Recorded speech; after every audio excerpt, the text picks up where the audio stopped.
Hey, this is Pizza Dude Man Guy. So, does the lineup of Fire Emblem have too many characters in Super Smash Bros.?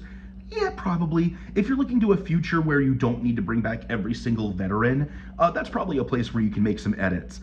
That said, I actually do think it is important for the Smash development team to continuously update that lineup with newer protagonists, even just for promotional purposes. And here's why.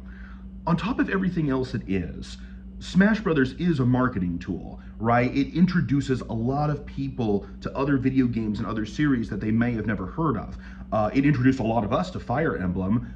It introduced a lot of people in Ultimate to SNK fighting games.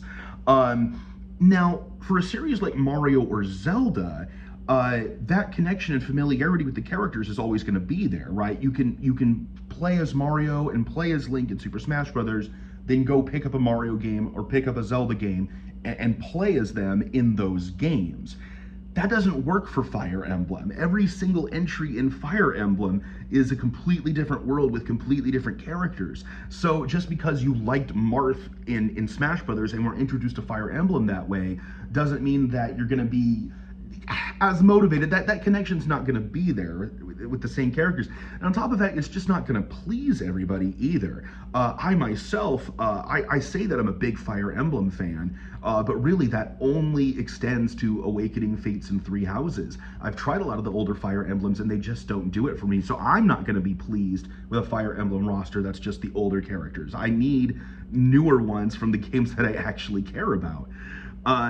And you know, for as much as people were upset with the inclusions of Corrin and Byleth amidst, like, you know, all these cool new third-party characters that we got, these promotional Fire Emblem characters, it worked out, didn't it? They have unique movesets, they're pretty fun to play, and the games they came from did perform quite well. They would be Nintendo All-Stars by those standards anyway, and probably would have been added anyway.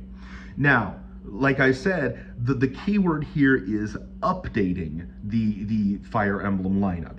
As the series goes and goes, you don't need to bring back every single veteran every single time, especially if Smash Brothers lasts for a long time. You can weed out the previous promotional characters as we go, right? You don't really need to keep Corrin or Roy in the long haul. That being said, Roy is only there in Smash 4 because of fan demand for Fire Marth back. So, I mean, that one's on the Smash fans. They can complain now about the Fire Emblem roster being bloated, but Roy is there because they wanted him back.